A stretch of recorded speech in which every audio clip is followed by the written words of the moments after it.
கண்ணிமை இல்லாமல் ஒரு குழந்தை பிறந்தது. சுப்ஹானல்லாஹ், உலகத்தில் பெரும் மருத்துவர்கள் எல்லாம் அங்கே ஒன்று சேர்ந்தார்கள்.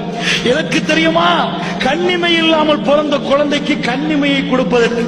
அப்பொழுதுதான் ஆச்சரியப்பட்டார்கள். இந்த முடிச்சுகளை எல்லாம் பார்த்து ஆச்சரியப்பட்டார்கள். என்ன முடிச்சு தெரியுமா? ஒரு சதை துண்டு ஒரு இடத்துல இருந்து போச்சேண்டா, தொடையிலேருந்து ஒரு சதையை வெட்டி எடுத்து அந்த இடத்துல மூட்டினா அதை ஒட்டி பட்டும். அப்படிதான் அல்லாஹ்வுடைய படைப்பு. அல்லாஹ்வுடைய படைப்பு என்னன்னா, கையில் ஒரு சதை துண்டு போச்சா தொடையிலிருந்து வெட்டி எடுத்து ஒட்டி விட்டாருங்க வைங்க, அது பாட்டுக்கு வளர்ந்துரும், பிற்காலத்தில் அது சேர்ந்துரும். இத மாதிரி ஒரு சதத்துண்டை எடுத்து சேர்க்க பார்த்தார்கள். சுப்ஹானல்லாஹ், பாராமீட்டர்கள் ரொம்ப ரொம்ப ரொம்ப சின்ன சின்ன நரம்புகள், ஒன்று ரெண்டல்ல அல்லாஹ்வுடைய நல்லடியார்களே, கோடிக்கணக்கில் சேர்க்கப்பட்டிருக்கிறது.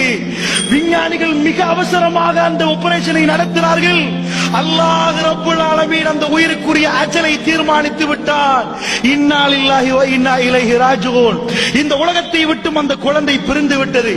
கண்ணு செத்த உடனே உடம்பு சாக ஆரம்பிக்குது. இந்த கண்ணிமையை உன்னால் செய்ய முடியாதப்பா. இந்த சதை துண்டை உனக்கு பூட்ட முடியாதப்பா. நீ வேணுமானால் பெரிய பெரிய சதையை நான் தந்த சதையை எடுத்து வேணுமானால் போட்டலாம். ஒரு எல்லாருக்கும் இதை தந்திருக்கிறேன். பூட்டி பூட்டி திறக்கணும், வேணுமென்றால் பூட்டி அடைச்சு வச்சிடலாம். பூட்டி பூட்டி திறக்கிற ஆபரேஷன் அல்லாஹ்வுடைய நல்லடியார்களே. கண்ணுக்கு வேணுமென்றால் பொத்தி ஏதாவது ஒரு சதத்துண்டை போட்டு மூடி வச்சிடலாம். கண்ணு பூட்டினால் திறக்கணும், திறந்தால் பூட்டணும். அதுவே ஆச்சரியம். ராத்திரி தூங்குவோம், கண்கள் பொத்தப்பட்டிருக்கும்.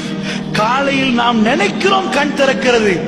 ஆனால் ஒரு ஜனாசா நினைத்தாலும் கண்ணை திறக்க முடியாது. நினைப்பு இந்த நரம்புகளுக்கு உத்தரவிடுகிறது. இப்பொழுது கண்ணை பொத்தென்று சொன்னால் கண் பொத்துகிறது. வெறும் நினைப்பை ஆட்டுகிறது. இந்த நினைப்பை இந்த கண்ணை பொத்தி தூக்கி எடுக்கிறது.